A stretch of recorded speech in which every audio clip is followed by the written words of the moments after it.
Hey, everybody. Welcome to the Concealed Carry Podcast. This being episode 6 of season 3.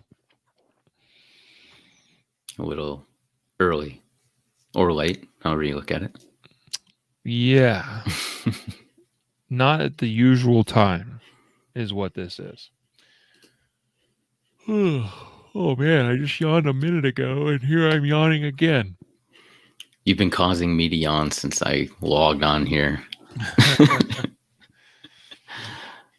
Yeah, well, it was a bit of a sleepless night.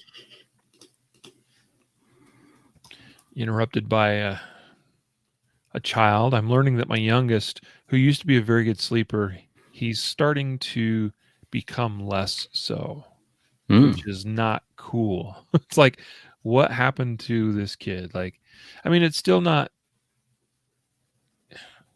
Keep in mind that the context is we're going from where he used to never wake up in the middle of the night. Like, if he did, it was once every 3 months or something, or when he was sick or something like that. But now it's like once or almost twice a week. It's like, dude, not cool.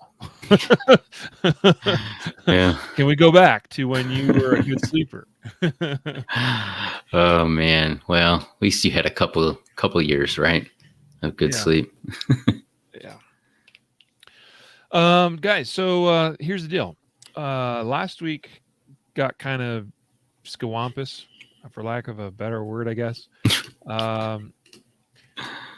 It just ended up like, and if some of that was lack of planning on my part, not really realizing that I had to be on the road earlier than expected to get to a certain event in Nebraska, and so Jacob and Matthew had to cover for me doing one episode last Wednesday, and kind of thought we were going to do the second episode of the week on Friday, but that didn't work out either. So actually what we're doing is we're doing this episode today, and as of right now, I'm planning on still doing 2 episodes tomorrow. So you'll get 3 episodes this week, whereas you only got 1 last week. Today is going to be focused on the one-handed draw. We're going to talk about that. Happens to be the topic from the most recent Shooter Ready Challenge.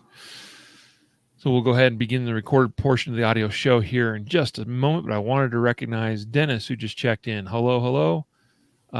Gary and Elke and Mark, the joys of parenting. Yeah. Yeah, guys, thanks for joining. How are you on episode 6 already? Did I get the number wrong? Pretty sure we're on 6.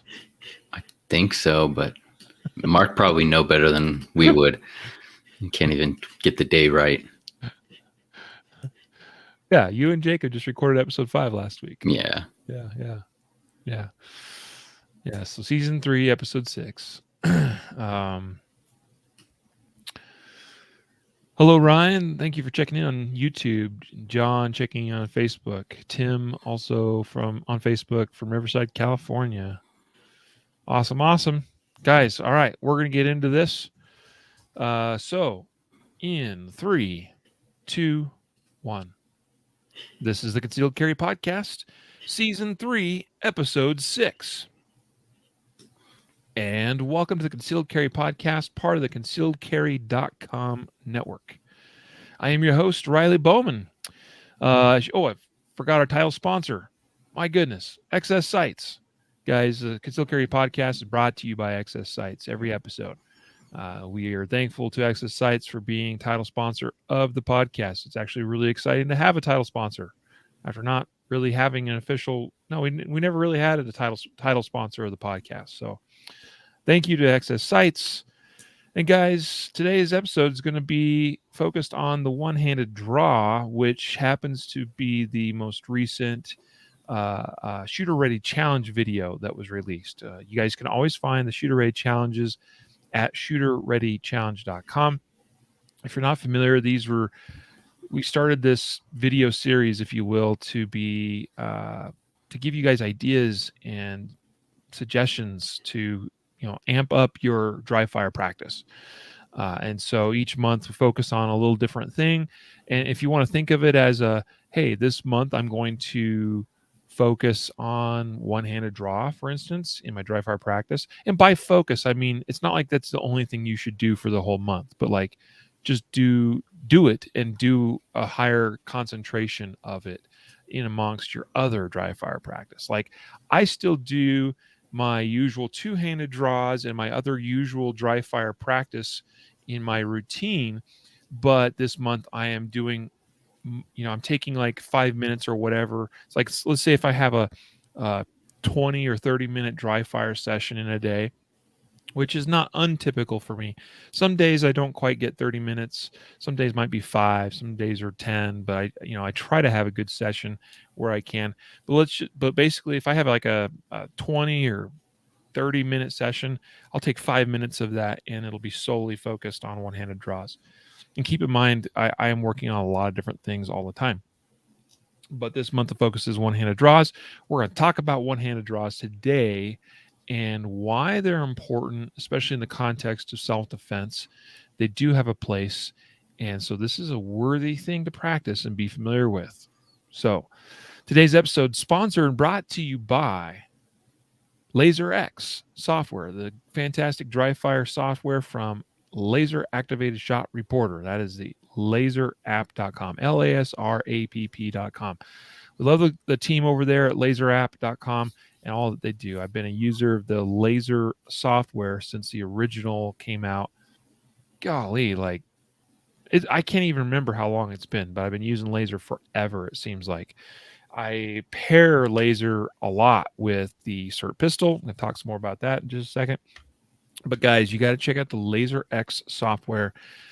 Go to laserapp.com, LASRAPP.com, and you'll see when you're looking at their software, they do have the Laser Classic still, which is just like the old Laser app that I've been, familiar with for years and years now. Obviously, it's been improved over the years and has a lot more features than it once did. But you also have the Laser X version, which I think is phenomenal. It does have the option if you want to subscribe for the software on a monthly basis. There's that. At least you can check it out for like a month or something. But you can also purchase it for a lifetime license, which I also think is worthwhile. And that's what I have and use, and I love it because the LaserX software is compatible with any device. It doesn't matter where I am, what I'm doing, as long as I have an internet connection. I can pull up my iPhone, my iPad, my MacBook. See, I used to have a Windows laptop, a cheap one, solely for the purpose so I could run Laser software, because for a long time it was only compatible with Windows. And now with LaserX, I can use it with anything I have. So that's super awesome and super convenient. I can literally just take my phone here and open up LaserX and do dry fire practice in the comfort of my home conveniently. So check out laserapp.com, LASRAPP.com, to learn more about LaserX. Also, the SIRT pistol from Next Level Training, sponsor of this episode as well. I think the SIRT pistol is a phenomenal training tool. We didn't used to have anything like this. I mean, Matthew, you remember, it wasn't that many years ago that you either did dry fire with your live gun, but for everything else, for like hand-to-hand combative stuff, role play stuff, that kind of stuff, like you basically had a blue gun. That was it. You had a live gun and you had a blue gun. Mm-hmm. And some people maybe had access to munitions guns, but those were reserved for munitions, which was a specific discipline of its own in force on force training. And they're somewhat hard to come by and expensive to use. SIRT pistols, fantastic training tool, has a functioning trigger. I've used these in class demonstrations. I use them to demonstrate things at the range in a live fire class. I use them in, I would say, basic force on force type scenarios where we just want to demonstrate something, but we're not getting all geared up for shooting some munitions or anything like that. We obviously just want to be careful because it does emit a laser beam. We don't want to be shining that in people's eyes. But other than that, like, they're very, very, very useful. But paired with software like LaserX for multiple shot strings, especially, this is where it's at. And I love that they finally came out with the 320 model like a year and a half ago or whatever, because that's what I use. That's what I carry. That's what I shoot. So guys, check out the SIR pistols. They've got the Glock style, the MMP style, 320 style, and the pocket pistol model, which is close in shape and size to like your MMP Shield or Glock 43 or P365. They intentionally designed that pocket pistol model to not necessarily be any one of those specific gun styles or shapes. They wanted it to try to fill that whole void of having a compact dry fire and training tool that just really didn't exist other than to have a blue gun. So guys, we appreciate Next Level Training. Nextleveltraining.com is where to go to learn more about them and the SIRT pistols and other training products they have. Appreciate your support of them and our sponsors, Next Level Training again, and Laser App. So let's get into our topic, Matthew. Sure, let's do it. Yeah, one-handed draw. Like, I'm just going to ask you straight up, what is important about, or why one-handed draw? Like, yeah, I mean, obviously we're talking about the self-defense context, so there's a high probability that you're going to be engaged. Many self-defense uses of involving firearms start out as a physical confrontation or something, at contact level. So you may be using that hand to that support hand to, or maybe one hand, to defend against a strike, to grab, to, a whole host of things, and still need to get the firearm into the fight. So they're outside of the obvious one of, one hand being maybe injured. The hand just might be holding a kid back. You might be carrying your child in your hands, or so a whole host of reasons why you may need to get the gun into the fight with the other hand still doing something. Mm-hmm. I could have done this in advance, but I did not.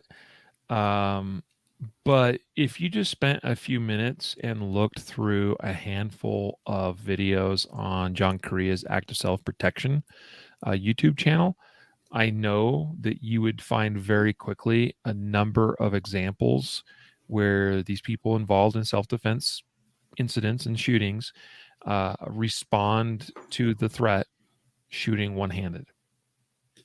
Mm-hmm. And so that alone is its own evidence of why it's not just the shooting one-handed aspect, but it's a lot of times that you're having to deploy or get the gun into the fight with one hand only. And so, like, yeah, there you go. There's your evidence. I probably could have been a little bit more prepared in advance of this episode today, and like actually came to you with specific examples. But I've watched his channel for years now, and just because of time, I'm not able to watch every one of his videos because he releases like one a day, sometimes two, which is a bunch. It's a lot of content. I mean, you got like years of content on his channel when you take it all into its entirety. But I just know, because I've seen enough of it, that this is a common thing, shooting one-handed. And shooting one-handed likely means having to draw one-handed. There's a reason why it occurs. Now, I actually want to spend a minute and talk about why this may be, Matthew. Some of it, I think, is a little bit of some of this, I think, can be attributed to a training issue, meaning a little bit of a lack of training. We know that by and large, the average person involved in a self-defense shooting is not overly well trained, right? Just I mean, that's a little bit what's the word? Not circumstantial, but Anecdotal, right? But I mean, you and I, we've covered enough justified safe stories, and we get the sense from just studying those incidents, and again, also watching things on John Correa's channel, that by and large, most people involved in self-defense shootings are not extremely well trained. Mm-hmm. So a part of me thinks that some of this is Like, people tend to do the things under stress that they are subconsciously competent at, right? And so if you don't spend a lot of time training with a pistol, if you don't spend a lot of time doing things like even force on force and other scenario based training, I would say there's a highly likelihood that regardless of the situation, that you may just simply grab gun and point and shoot.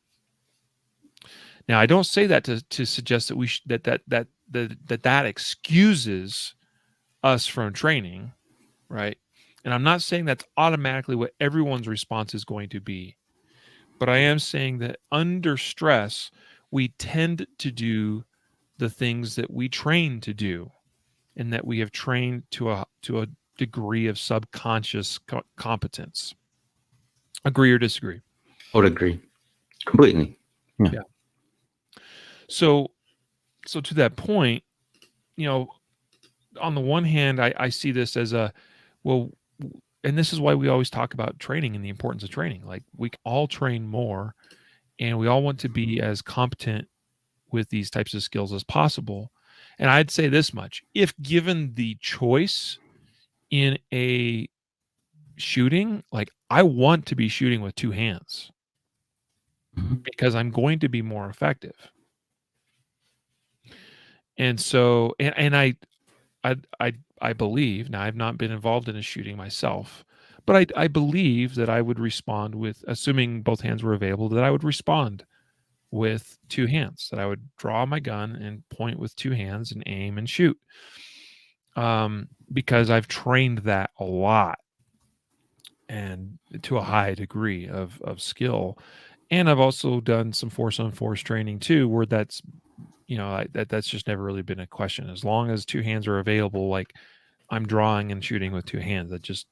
That's the way I operate. But I have seen some anecdotal evidence. Like, I actually came across it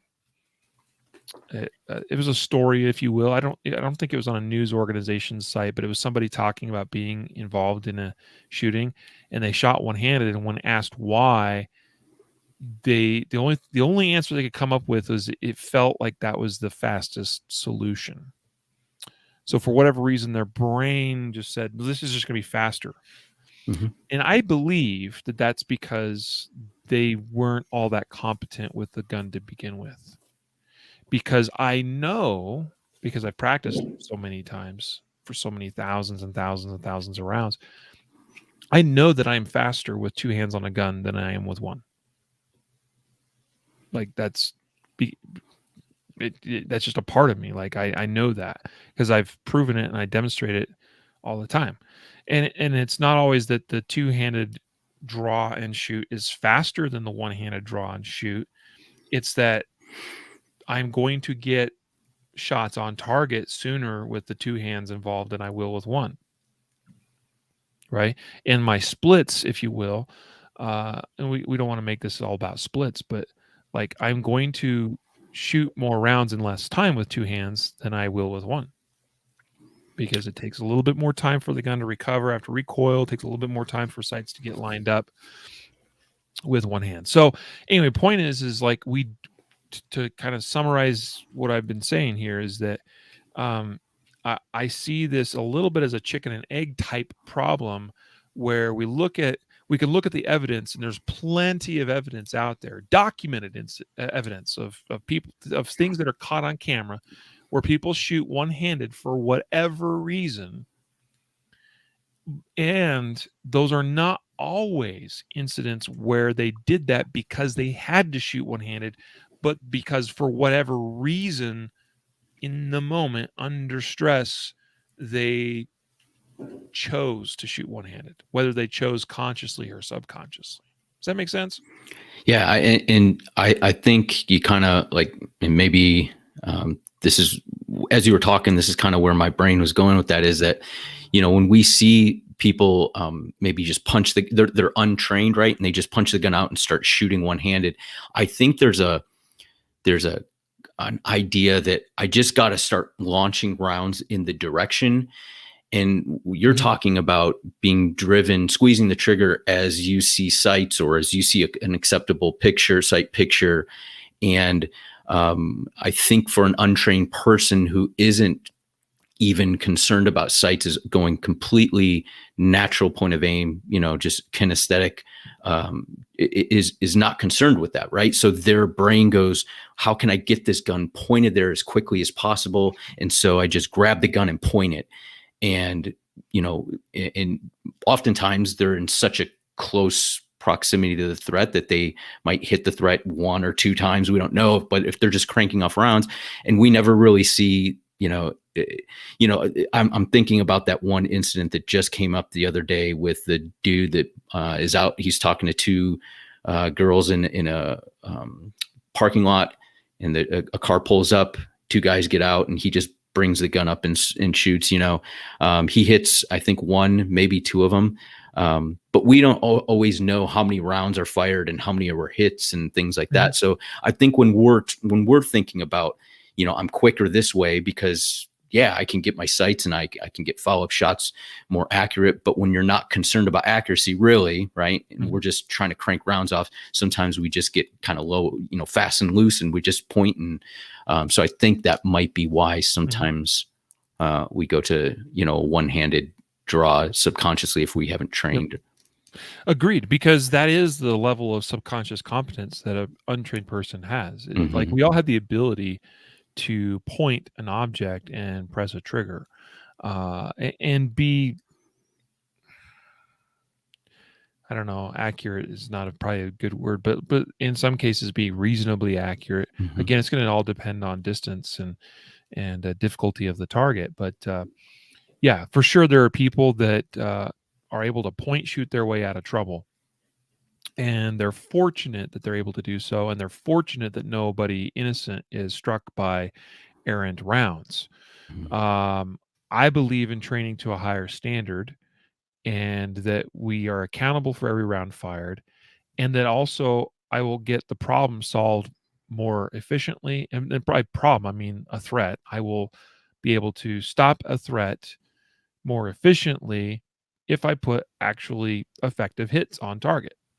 And so that is what I've worked really hard to do over the last several years, is get to a place where every shot fired is connected to a decision to fire, which is connected to visually what I see that suggests that there is appropriate or adequate levels of aiming involved to know that I'm getting hits on target.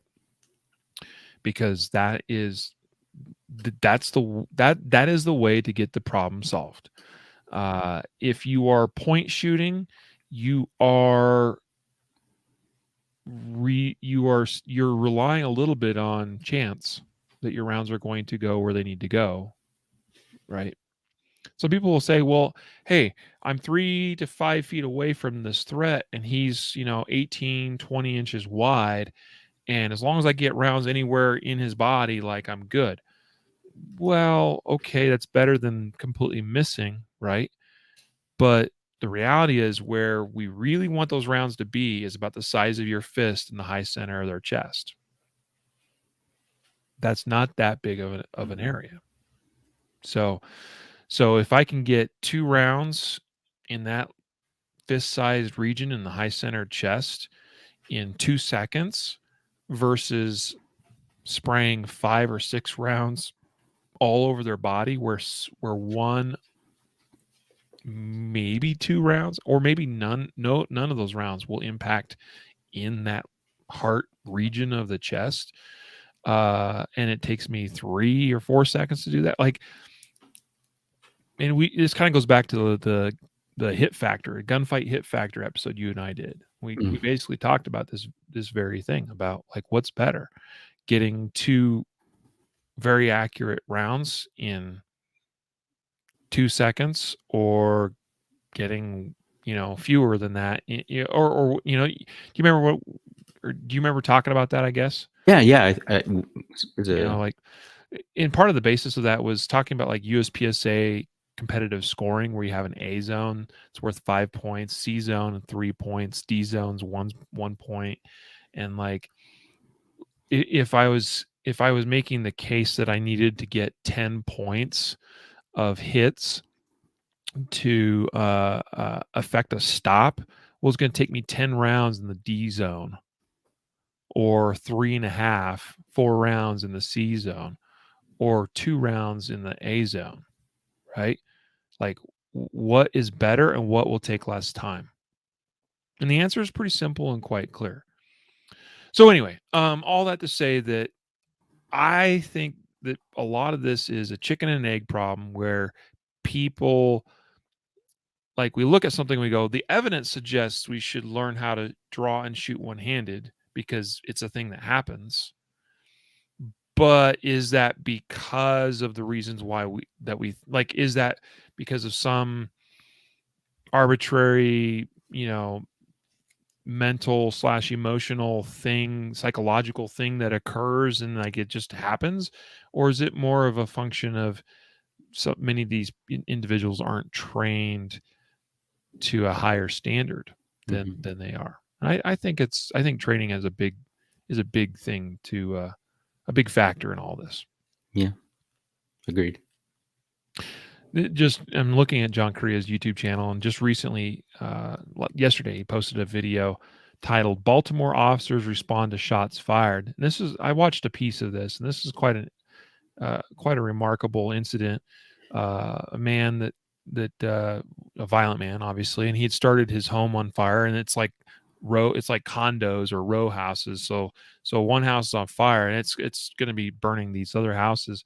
He basically does all this to create a scene and get emergency responders to show up so he can engage in a gun battle with them.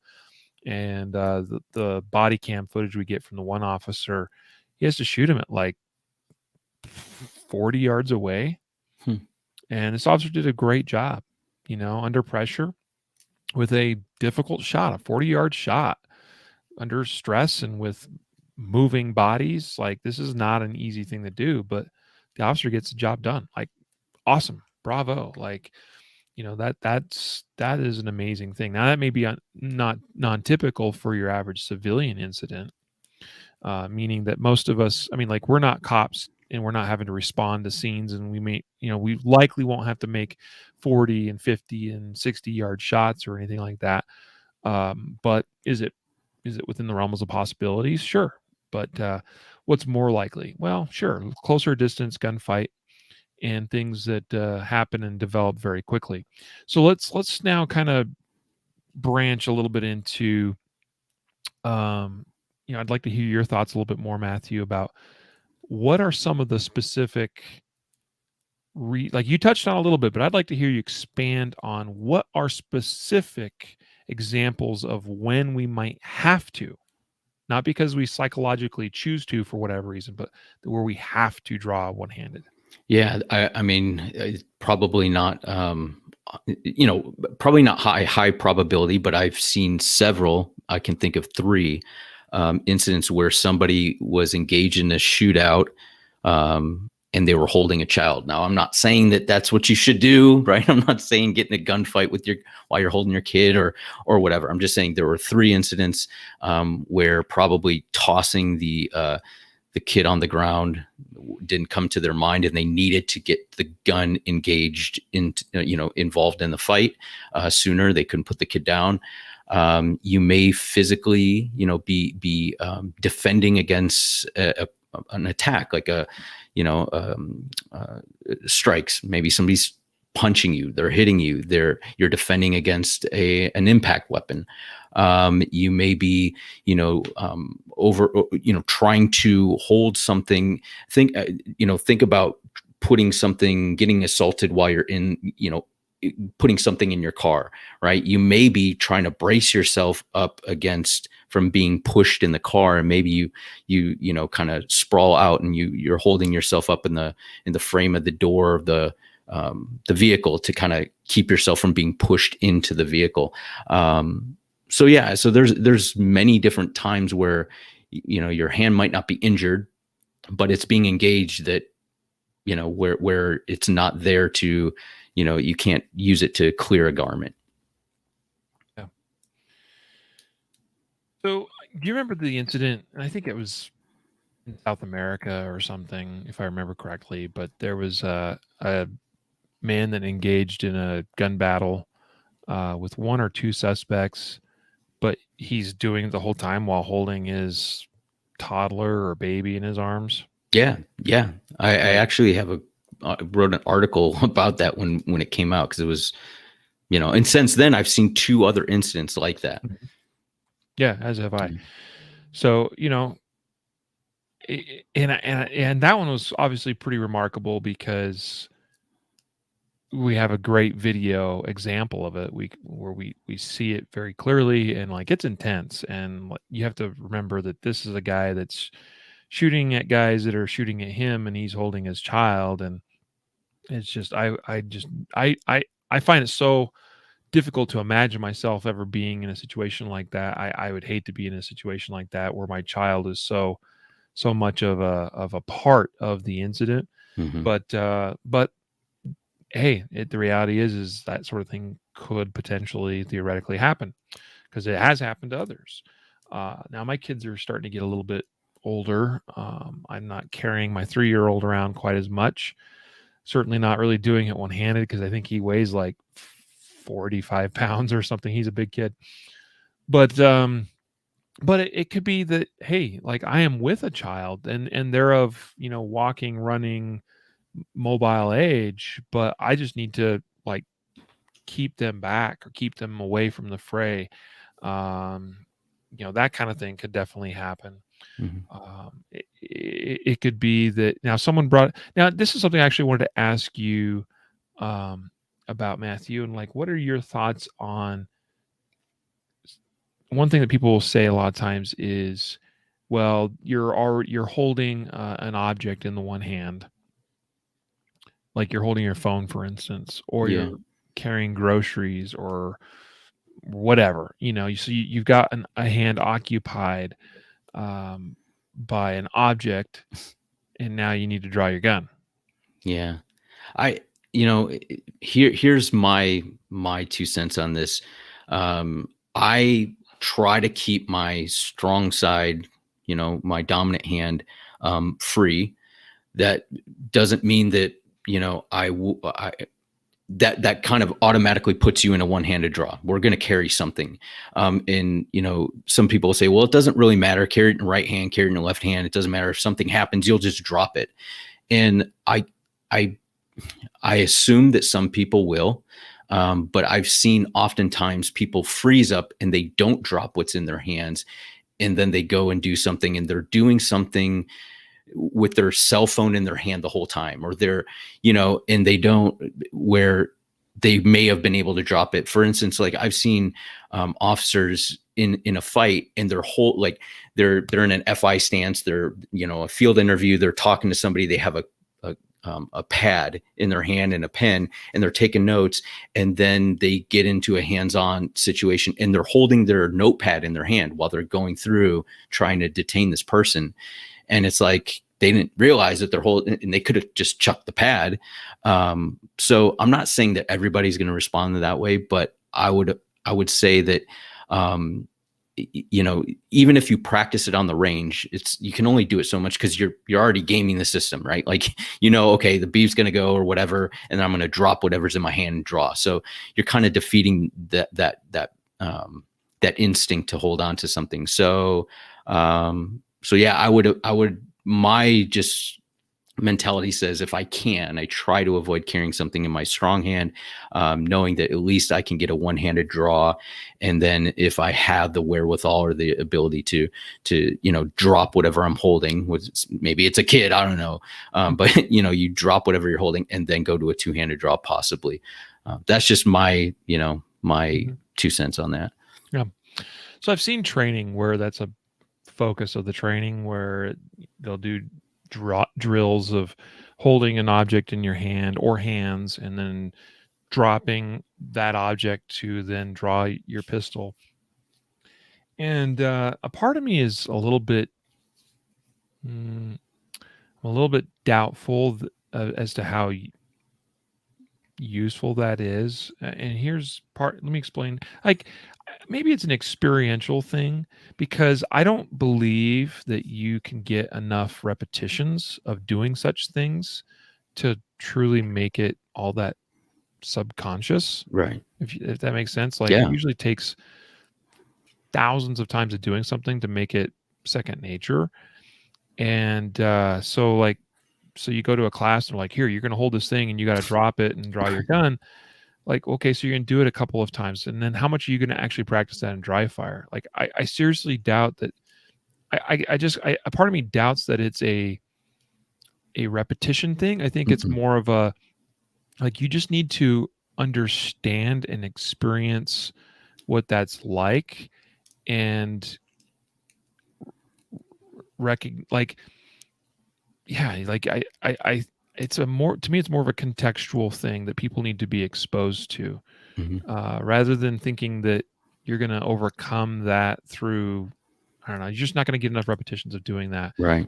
And so, and here's the other thing. So I used to think, all right, I'm going to carry these grocery bags as I'm exiting the store late at night. I had to make that grocery store run because, we're home with kids that are sick or something. We need popsicles, so I'm going to carry, like, I used to think, all right, I'm going to carry those things out of the store in my left hand and keep my dominant hand, my right hand, free. And I have since actually changed that up to where I carry things with my dominant hand. And I could be totally off base in this, but I don't know. Like, I believe that this would work. At least it would work for me. And that is that there's no way I'm going to try to draw my gun with crap in my dominant hand. Like, Mhm. at least that's what I believe. All right. And so I believe that if I'm carrying the object in my dominant hand, that it's going to be more intuitive for me to recognize the need to drop that to then draw my gun and use it. I could be wrong. Like I said, I could be way off base in this. This is just my own personal theory. But I've given it quite a fair amount of thought. I've given it some practice even. And it just, that to me feels more natural and more intuitive as I've experimented with these sorts of things. Hmm. Because, like, that hand, this is the gun hand. Like, it just knows, like, whereas the support hand, I think, I don't know, it feels like it's a little bit easier for us to get confused about what the support hand is doing, Yeah. especially if we're not particularly well trained.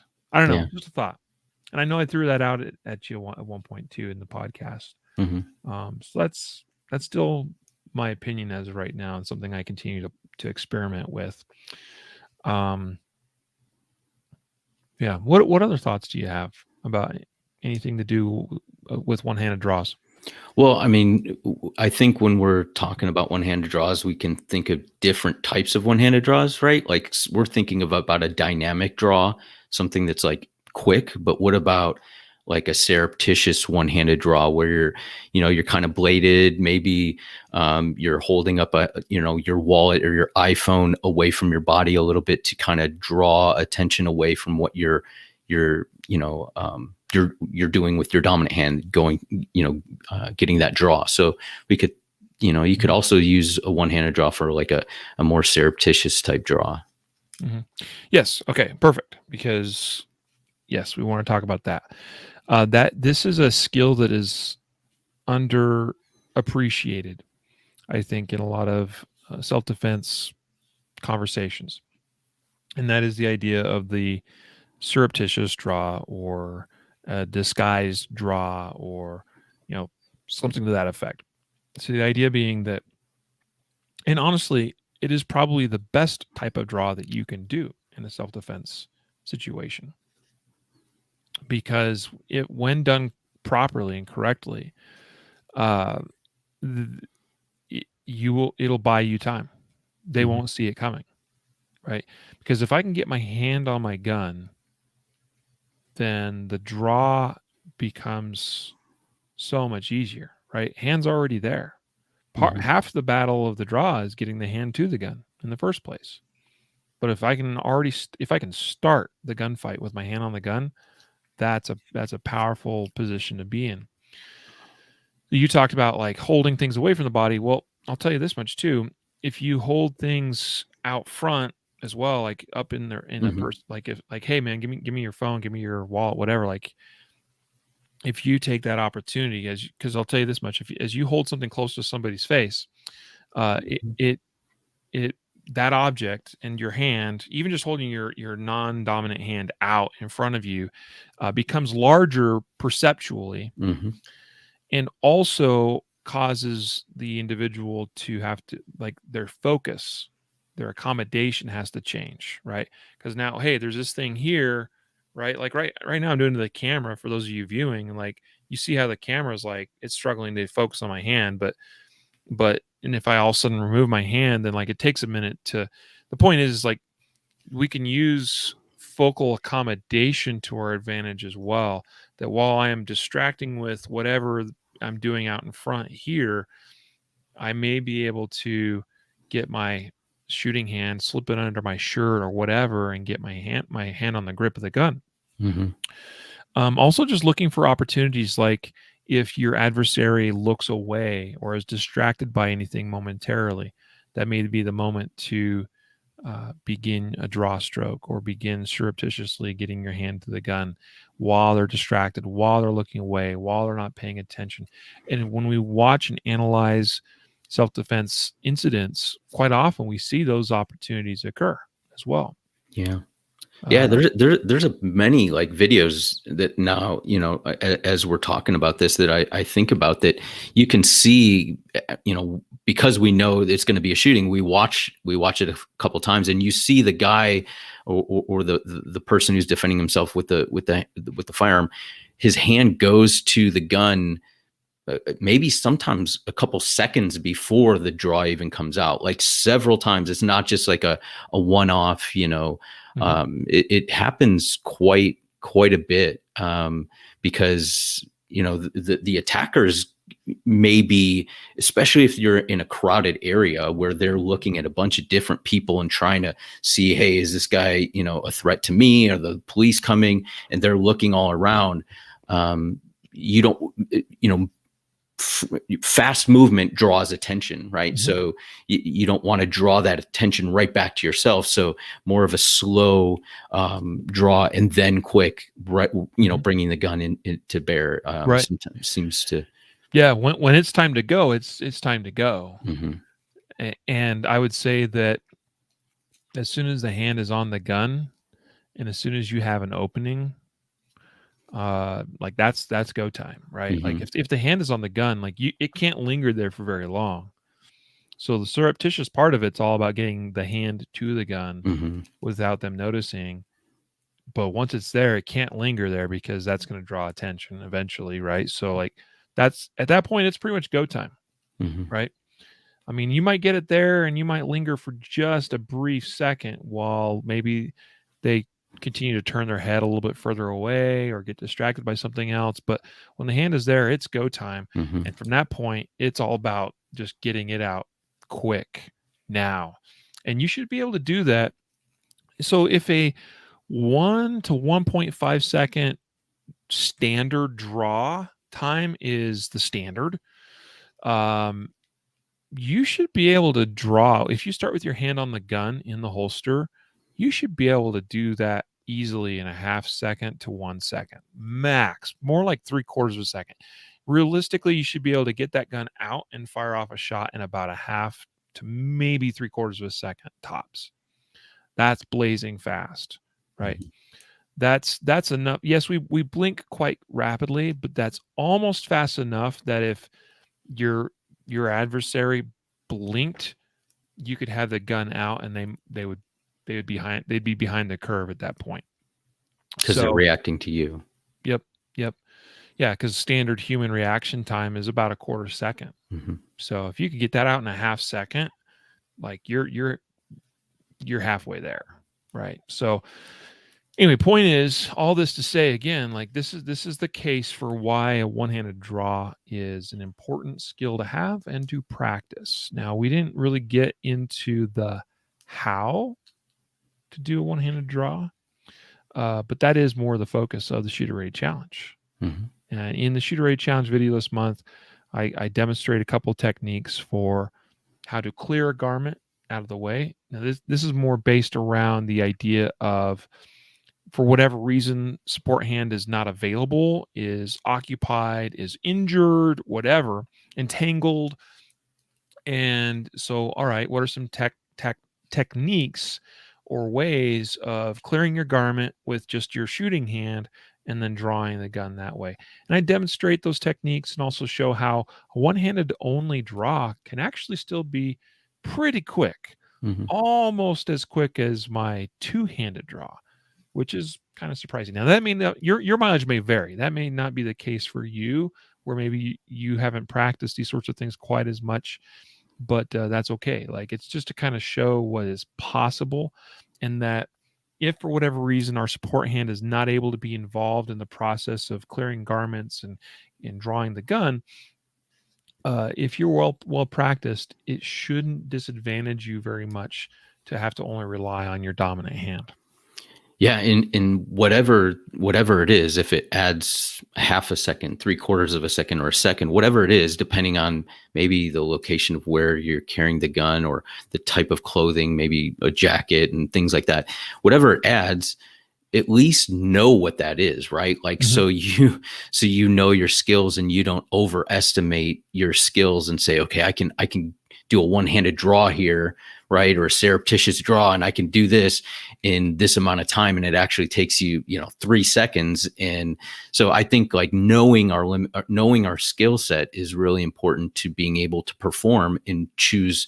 At a certain time, you perform, right? Like, you have to, if it's a one-handed draw, two-handed draw, you draw.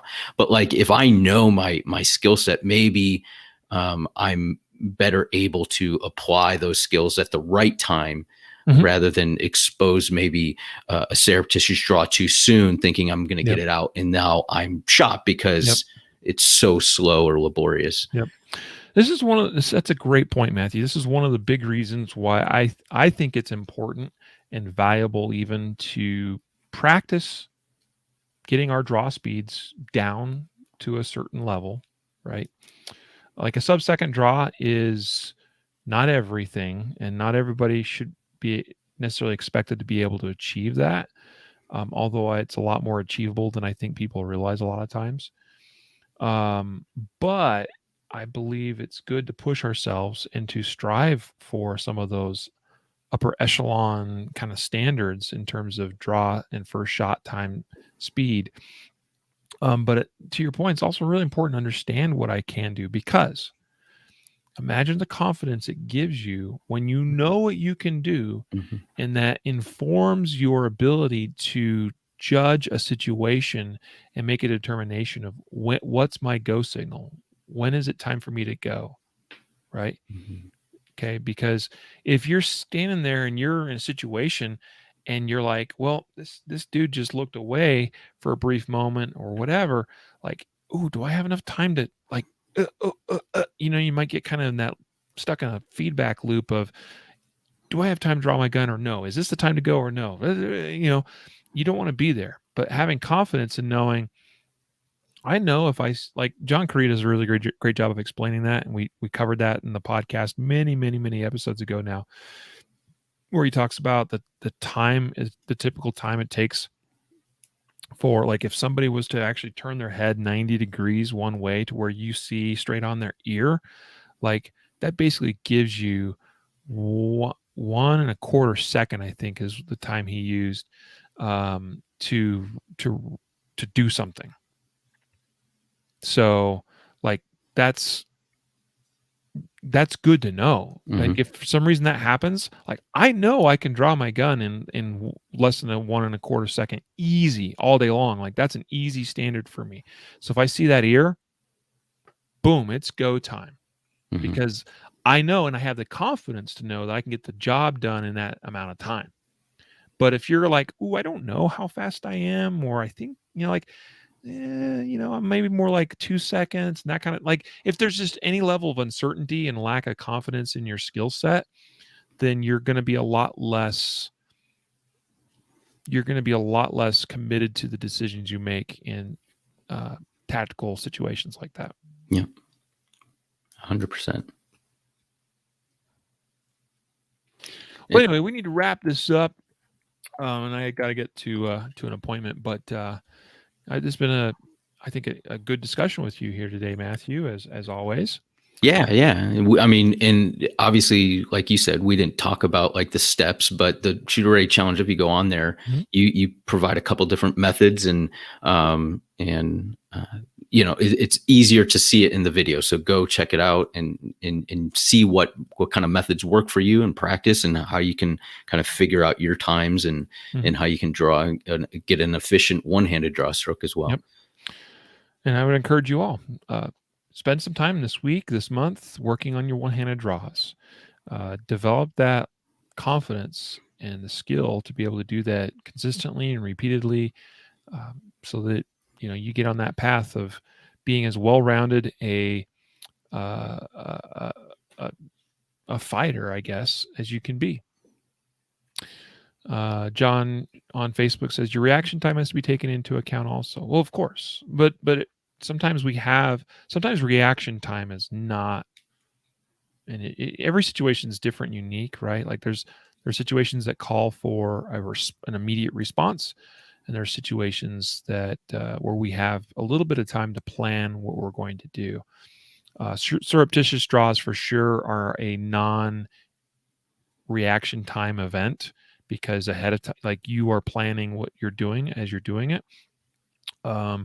But certainly in like a classic, like immediate, like you're sitting down for dinner in the restaurant, and somebody just comes in gun blazing, like, and you're just immediately reacting. Well, yeah, there's going to be a reaction time involved.